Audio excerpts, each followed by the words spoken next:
Sabi nila ang panganay ang Sabi nila ang panganay parang second parent. Ituloy mo. Kanta mo. Hindi ko na alam. Hindi ko na alam anong katuloy nun. Pero kailan ba naging job description yun sa birth certificate natin? Because tonight on Snap, we're talking about the eldest child. Coincidentally, both. We are both the eldest child. Unscripted yung panggulat daw. Yung mga maling akala, expectations, and hidden pressures that we rarely talk about.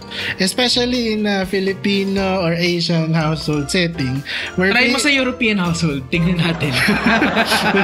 Where being the eldest often means being the blueprint. Ba't di ka mo kung ang papas? And the backup plan. Alam sa sabi mo, ba't di ka mo ang bahay? Ba't di ka mo ang kotse? Blueprint pala. And the backup plan ka mo, sabi niya. Kung ikaw ay ang panganay, feeling mo bang may kasamang resibo yung kapanganakan mo? Panganay ko. Flying Tiger? Uy, panganay ko, binili ko sa Flying Tiger.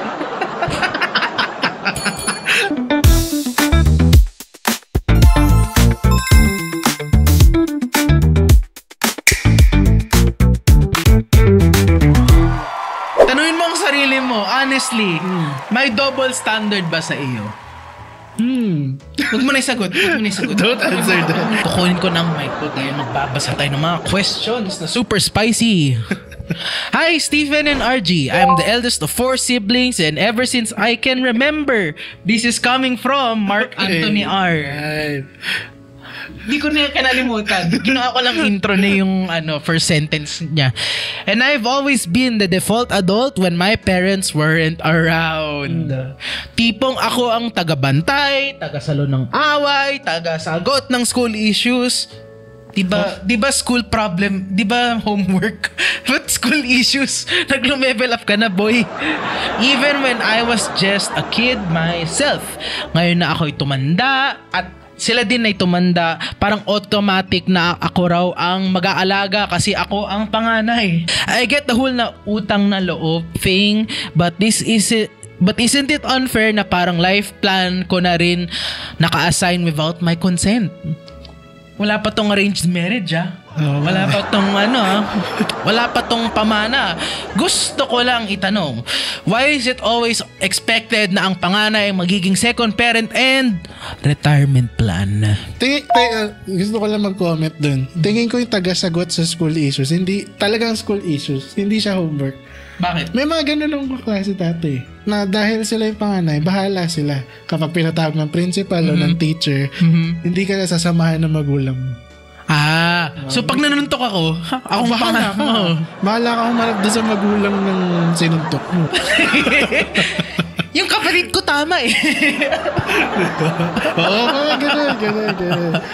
Pero let's talk about natin yung sinabi doon, yung cultural pressure na utang na loob.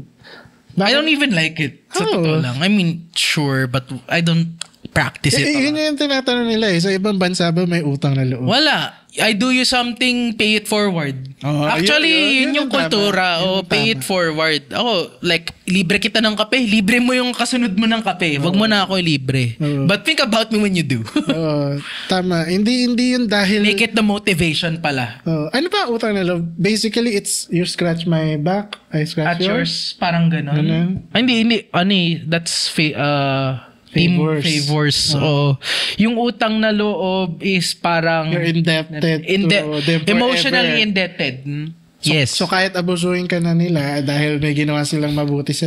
yung binilan ka ng McDo pero ipapakain mo yung buong barangay nila. Yeah. Ganon. That's why I'm holding the mic right now. It's very serious. Pero di ba nga hindi daw dapat eldest ang fallback? Hindi. Youngest. Joke lang. Joke lang. Not the youngest. It should be the... insurance plan. Middle child. Diba yun lagi issue sa middle child? Technically, bakit ako ganito, ganyan? May expectation din ba yung pagiging panganay? May napakinggan nga ako yung mga radio serye. Tapos, Tay! Ako na may migay lahat, 10,000. Eh, yung mga henerasyon mo, hindi marunong paano tumiis, ganun. Ganun. Oo. Context, panganay na daughter, parang binibigay niya halos lahat ng sweldo niya sa pamilya niya, tapos siya pa yung sinisisi. Kina-question pa siya. Ayun nga, mahirap. Pag lalaki naman ng ang panganay, usually, taga-drive, taga-bili ng pagkain, taga-provide ng mas maraming pera, ganun. Ba't ang familiar? Great job, man. Hitting it where it goes. Hitting it right in the okay, yeah. Pero let's talk about the reality versus the fairness of this situation. Kung sustainable ba siya? Outdated.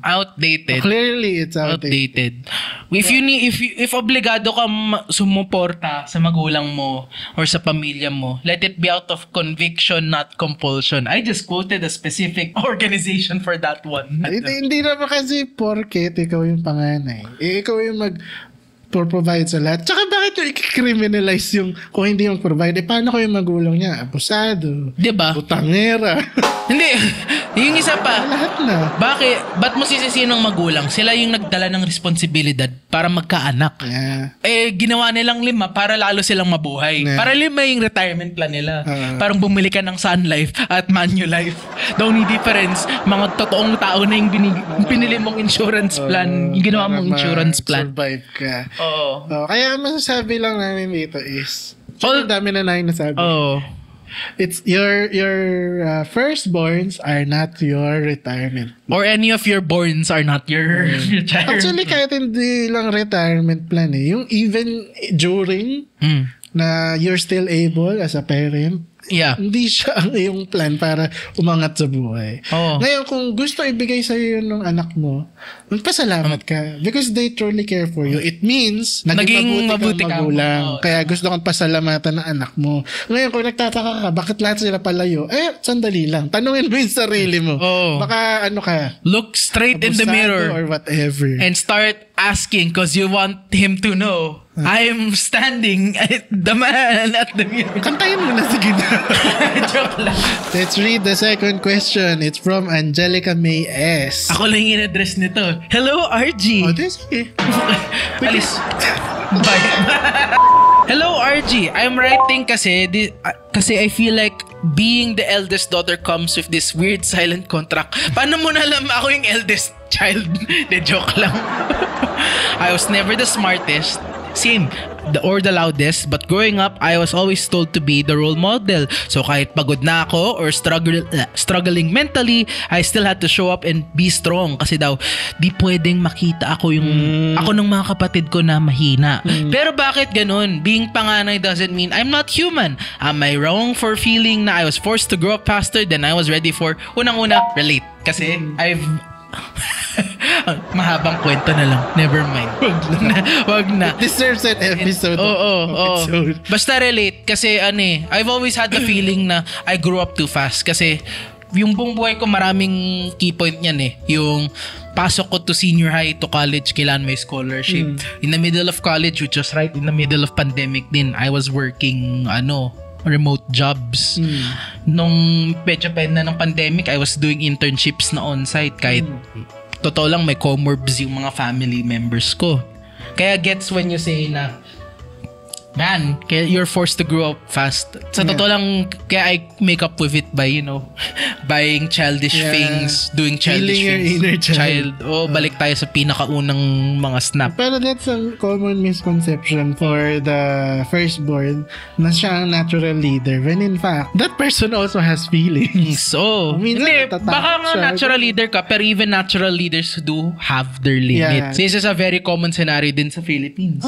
Kasi, out of circumstances, kinailangan mo na magtrabaho at an early age. Yung may expectation na, kailangan mo na mag-drop out, kailangan mo na mag-provide, kuha ka na ng trabaho. Which I get it, kasi you have a family to support. Pero, on the other hand, sometimes those circumstances, di naman siya because of it's not necessary. Minsan, actually baliktad, minsan your circumstances are your collective fault. Parang may ginawa yung magulang mo, that ended up ikaw yung magsasalba or ganun, or may kapatid kang ganun. Pero mahirap yun sinasabi niya, she had to be strong kasi hindi pwedeng makita ng mga kapatid niyang mahina siya.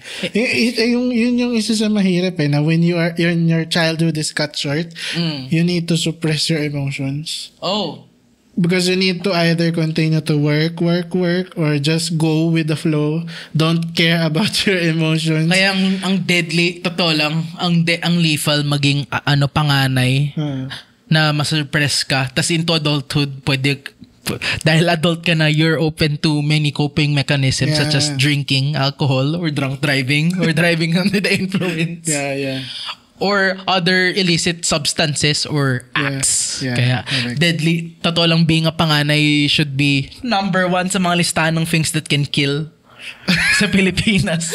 Balik ko na yung microphone ko sa stand. Baka mag-relate pa ako ng todo-todo. Baka umiyak ka pa dyan. Okay, let's read the third question. It's from Jerome D. Hi, RG and Kuya. Hello! Quick kwento lang. I'm the eldest, and one thing that really frustrates me is the huge gap in how I'm treated versus my younger siblings. Kapag sila nagkamali, may excuse. Kapag ako, sinisigawan agad. Or worse, silent treatment. Okay. My parents always say, quote-unquote, ikaw dapat ang mas nakakaintindi kasi ikaw ang panganay. End of quote. Pero ilang taon lang naman ang tanda ko sa kanila. I feel like I never got the space to mess up or to be comforted. So is it just me, or do a lot of panganays feel emotionally shortchanged growing up? Yes. Of course. Yes. Kaya nga sabi ko, if I ever get the chance to have children, I would personally put yung quit the kuya ate culture. Yeah. Hindi, pero pag may makausap silang tagalabas or yung mga elder talaga. Okay naman yun yung... Pero between them, ika-quit ko na yun. Walang ate, walang kuya dito. Yung culture na kasi para hindi magkakaroon ng power trip. Power trip. Kung kuya ka, kupal ka. Ganun din. Kung banso at kupal ka pa rin. Yun yung, I'm not gonna say, di pwede sabihin sa mga bata, diba? That's not child-friendly to. Pero ang point ko, walang kuya ate culture when I do have my kids eventually, or I don't know, down the line. Correct. Yun yung magiging training ko kasi I don't really like the kuya ate culture, totoo lang. Kasi, this is one thing I like about Western culture. Walang ate kuya dun, and seniority, which is bad din. Seniority is almost non-existent sa States. Kaya, or sa ibang culture generally, not States particularly. Parang sa ngayon while doing this research, nakikita ko lang naman may problema sa kuya ate culture. Usually Pilipinas Hindi, pero pag station country din naman. Yung iba meron, pero parang very revered yun. And walang nag-aabuso na senior. I know I have power. The seniors take care of the juniors. Kaya yun yung may double standard tayo usually. Lagi, pag may discipline and expectations, expect mo na yun. Iba sa'yo, iba sa kanya. Kaya I'd really wanna bring up the upbringing na walang kuya at ate between the 3 of you, 4 of you, or my siblings. You're just children. True. You're just, correction, you are just brothers or sisters or magkakapatid in general. Yeah.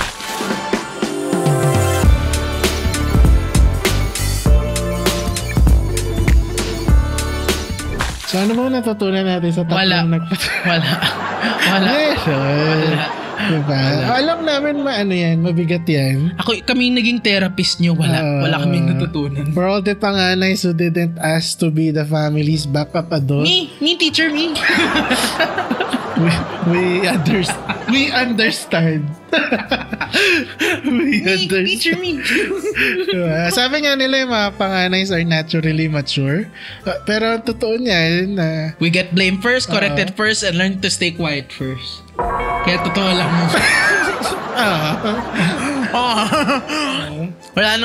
Wala nang punchline doon. Kapag bunso ka, cute ang mistakes. Kapag panganay, kasalanan ng buong barangay. Kung gitna ka. Meron yung joke dyan yung panganay daw. pinuntahan ng nanay. Tinanong siya ng nanay, anong gusto mo? Bigyan kita ng 10,000 sampal o sampalin kita sa harap ng 10,000 tao? Sa galit niya dun sa panganay niya. Ay, naman. Ayun talaga. At kung gitna kang kapatid, wala, di ka papansinin. Sorry. Hindi, kung gitna ka kapatid, kampihan mo yung kuya mo. Oo. Para naman kayo hindi pinapansin Just to remind you na you're allowed to rest. Hindi naman... I hope so. True. Circumstances. Sa totoo lang, I hope so. You're allowed to say no. I do hope so. And hindi mo kailangan i-replyan ng group chat ni mama ng 24/7. I hope so. I hope so. Unless you're like me who deliberately discharges yung phone niya. So if someone asks you again, bakit parang seryoso mo na bata ka pa lang? Sabihin mo na lang, kasi ako yung free trial ng pagiging anak Oh my God. Experiment 626. Anyway, that's it for today's episode. I'm RG. And I'm Steven. And to all the panganays out there, we'll see you again Mag-ingat na lang kayo. Bye. next time. Bye-bye.